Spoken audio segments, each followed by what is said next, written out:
আমাৰ UBPO আমাৰ নেতৃবৃন্দ যে মোৰ ওপৰত বিশ্বাস অৰ্পণ কৰি আৰু এইবাৰ যি 12 বাৰ্ষিক অধিৱেশন আছে ইয়াত চিমেণ্ট চাপৰিত পতাৰ কাৰণে সিদ্ধান্ত গ্ৰহণ কৰিছে আৰু ইয়াৰ লগতে মোক সভাপতি হিচাপে দায়িত্ব দিছে।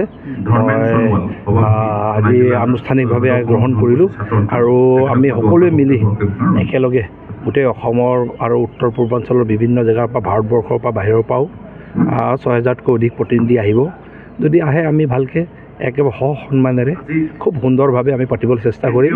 আমাৰ ইয়াৰ এই অঞ্চলৰ ৰাইজৰ নাম হোৱাকৈ আমি পাতিবলৈ চেষ্টা কৰিম আৰু মোৰ ফালৰ পৰা সকলো ধৰণৰ আৰু যেনেকৈ পাতিলে ভাল হ'ব সকলো ধৰণে মই প্ৰচেষ্টা চলাই এইটো সফল এটা অধিৱেশন হিচাপে প্ৰতিষ্ঠা কৰাৰ কাৰণে আমি চেষ্টা কৰিম। गोजोननाय जासिदों बे बेलासि समाव सानजारि नोगोरनि बे XBLT वेलफेयार ससाइटिनि नैबे लांगोनायाव जि जोंनि खौसेथि बर' सुबुं आफादनि खुंगा 12थि बोसोरसारि जथुम्मा जागोन। बे जथुम्मायाव दिनै खौसेथि बर' सुबुं आफादा फैनानै मोनसे बानजाय आफाद दाफुंनानै होफैबाय। जोङो बरायनानै लादों सानजारि नोगोर सिमेन्ट सापरिनि जानानै। दा बेवहाय जोङो बेनिखायनो जोङो सिन्था खालामदों जे जोंहा सिमेन्ट सापरि हिसाबै बा सानजारि हिसाबै बा धेमाजि जिल्ला हिसाबै जोंहा मोनसे गिलिर बिबान गोग्लैबाय।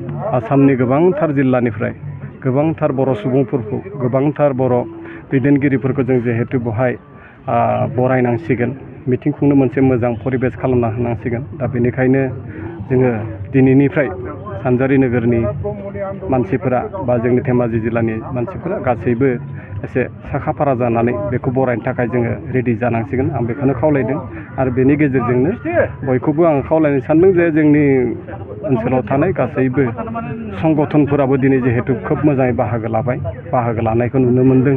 जोंनि बर' फरायसा आफाद, आइजो अनसाय आफाद, हारिमु आफाद, XBLT, सारेन्डार एन्ड बे गासैबो आफादफोरा दिनै बे बानजाय आफाद दानायाव बाहागो लादों। बेनिखायनो आं गोजोननाय मोनदों। बेनि थाखाय बिथां गासैबो आफादफोरनो आंनि गोजोननाय आरो मोजां मोननायखौ आं जासिबाय आरो जोङो जोंनि इउनिटिनि थाखाय बेफोर खामानि मावनायनि दरखार दं।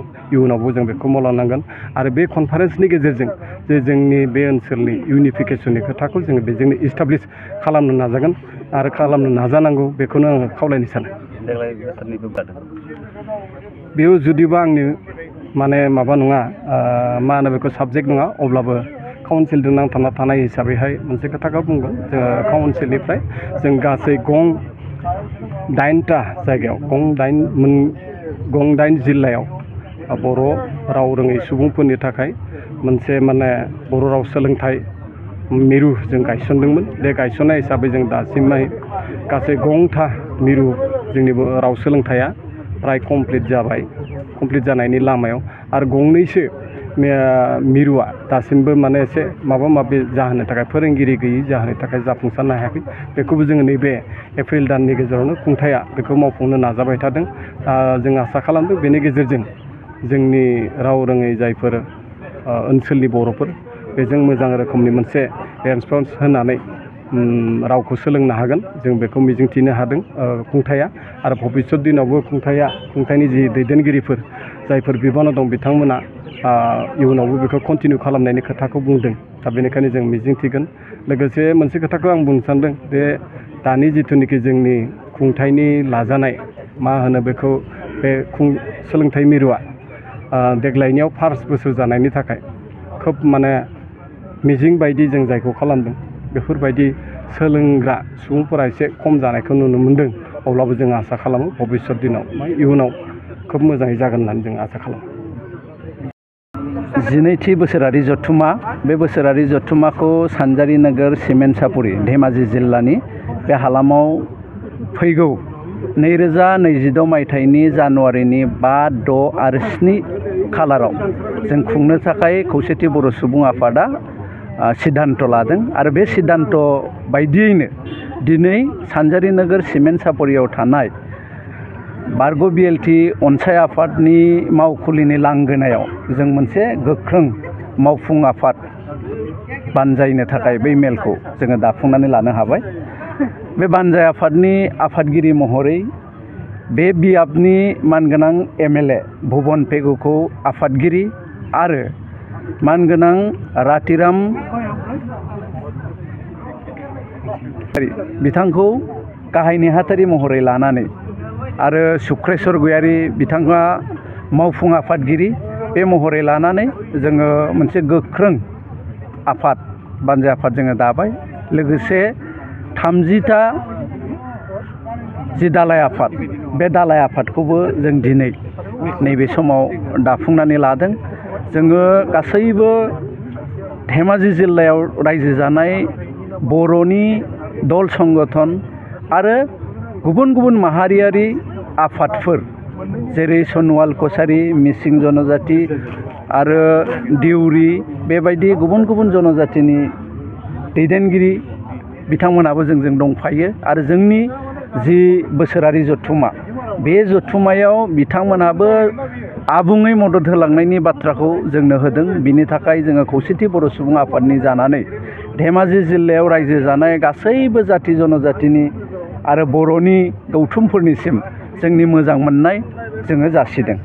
रांनि बेलायाव बेसेबांसो बाजेटजों नोंथांमोना? रांनि बेलायाव जोङो दासिमहालागै फाइनाल बिदि बाजेट जोङो खालामथ'वाखै बानजाय आफादा निश्चय साननैसो उनाव जिरायनानै बिथांमोनहा प्लान पलिसि लागोन मारैहाय लांगोन जथुमाखौ बेसेबां बाजेटनि खुंफुंगोन बिथांमोनहा निश्चय बिनि सायाव आबुङै रायलायनानै मोनसे सिद्धान्त लागोन दासिमहालागै जोङो बिनि सायाव खुनु सिद्धान्त लाथ'वाखै।